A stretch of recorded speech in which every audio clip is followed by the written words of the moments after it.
ஹரஹர பார்வதீபதே ஹரஹர மகாதேவா. எந்நாளுடைய சிவனே போற்றி, எந்நாட்டவர்க்கும் இறைவா போற்றி. நம்முடைய காசி வடகாசி தென்கொடியுள்ள தென்காசி ஆண்ட மாமன்னர் பராக்கிரம பாண்டியனுடைய கூட பிறந்த சகோதரர் குலசேகர பாண்டியனுடைய பிள்ளை அதாவது வரதுங்க பாண்டியன், அதிவீரராம பாண்டியன். ஆக இந்த இருவரும் வரதுங்க பாண்டியன் திருமணமாகி அவர் குழந்தை இல்லாத நிலையில் நீண்ட காலமாக அவருடைய நிகழ்வு அன்று இருந்தது. அந்த காலகட்டத்தில் அந்த மாமன்னர் அவர்கள் ஆன்மீக பணிகள் ஏராளம். ஆக குழந்தை அவர் காசிவா நகரத்திலே காசியில் இருக்கக்கூடிய மன்னருடைய குழந்தையை திருமணம் செய்தார். அந்த பெண்ணோட பெயர் சிவகாமி சுந்தரி. ஆக சிவகாமி சுந்தரியை திருமணம் செய்து முடித்து அவர் திருமணமில்லாமல் நீண்ட காலம் இருக்கின்ற போது அந்த குழந்தை பாக்கியத்துக்காக அவர் எடுத்த முயற்சிகள் ஏராளம். ஆனால் அவருக்கு குழந்தை கிட்டவில்லை.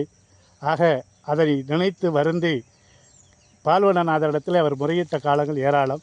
அப்படிப்பட்ட ஒரு சூழலில் நம்முடைய வரதுங்கண்டவர்கள் அன்று சிவபெருமானிடத்தில் கேட்கிறார், எனக்கு ஒரு குழந்தை இல்லையே, என்னை கடைசி காலத்தில் யார் என்னை எடுத்து எனக்கான கடமையை செய்வார்கள் என்று சொன்னபோது அந்த பால்வனநாதரிடத்தில் முட்டி போட்டு அவர் தியானம் செய்கின்ற போது அவருக்கு சிவபெருமானே சொல்கிறார், வரதுங்கா, நீ குழந்தை இல்லை என்று வருத்தம் வேண்டாம், நிச்சயமாக உனக்கு நான் குழந்தையாக இருந்து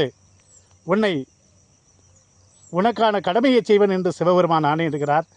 ஆக வரதுங்கன் அவர்கள் அன்று கரிவலதனூர் பால்வனநாதரை சுற்றி அப்படி ஒரு ஆனந்த நாட்டியத்தை ஆடுகிறார். பின்னால் ஒரு காலகட்டத்துக்கு பிறகு பால்வனநாதர் கோயில் திருக்கோவிலிலே வரதுங்கன் அவர்கள் நிட்டையில் இருந்து சிவபெருமானிடத்தில் அவர் முறையிடுகின்ற அந்த தருணத்தில் அவருடைய ஆத்மாவை சிவபெருமானை எடுத்து நிச்சய நதியிலே கொண்டு வந்து அவரை இங்கே வந்து அடக்கம் செய்கின்ற நிகழ்வுகள்.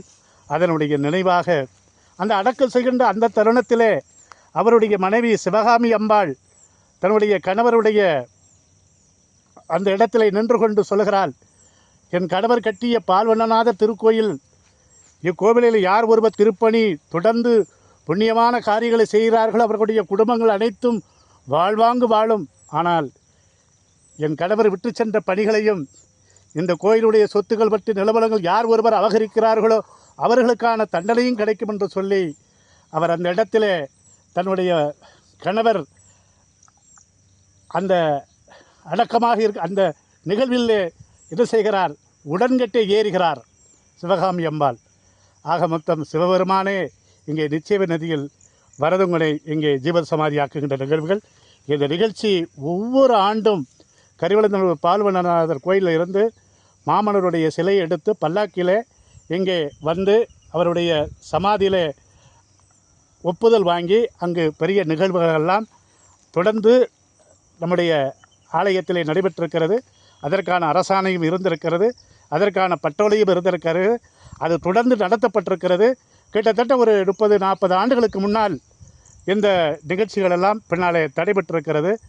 ஆகவே மாண்புமிகு நம்முடைய தமிழ்நாடு முதலமைச்சர் அவர்கள், இந்து சமயத்துடைய அமைச்சர் பெருமக்கள், தயவு செய்து நம்முடைய மாமன்னர் நம்முடைய வரதுங்கன் அவர்களுக்கு நீங்கள் நிச்சய நிதியில் பிரம்மாண்டமான ஒரு மணிமண்டபத்தை உருவாக்கி மக்கள் வழிபாடு செய்யக்கூடிய அளவுக்கு ஒரு ஆலயத்தை உருவாக்க வேண்டும் என்று மக்கள் எதிர்பார்க்கிறார்கள்.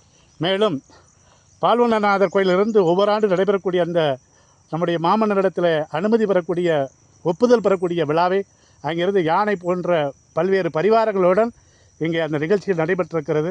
அதற்கான அரசாணையை பிறப்பித்து அந்த நிகழ்ச்சியை தொடர்ந்து நடத்த வேண்டும்.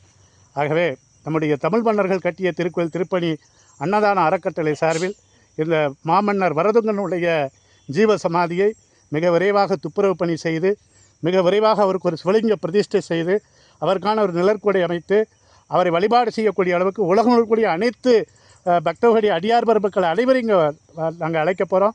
மேலும் இந்த ஜீவ சமாதியில் இங்கே சிவபெருமானே உலகத்தில் சிவபெருமானே ஒரு மன்னனை இங்கே ஜீவ சமாதியாக்கி அடக்கமாக்கி ஒரு மிகப்பெரிய கடமையை செய்திருக்கிறார்கள்.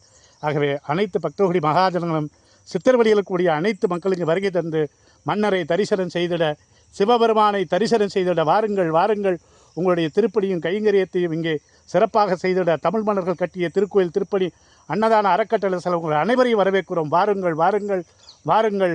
என்னுடைய தொலைபேசி எண் 6374340690 என்ற எண்ணுக்கு நீங்கள் அனைவரும் தொடர்பு கொள்ளுமாறு மகிழ்ந்து வேண்டுகிறோம். திருச்சிற்றம்பலம், தில்லையம்பலம்.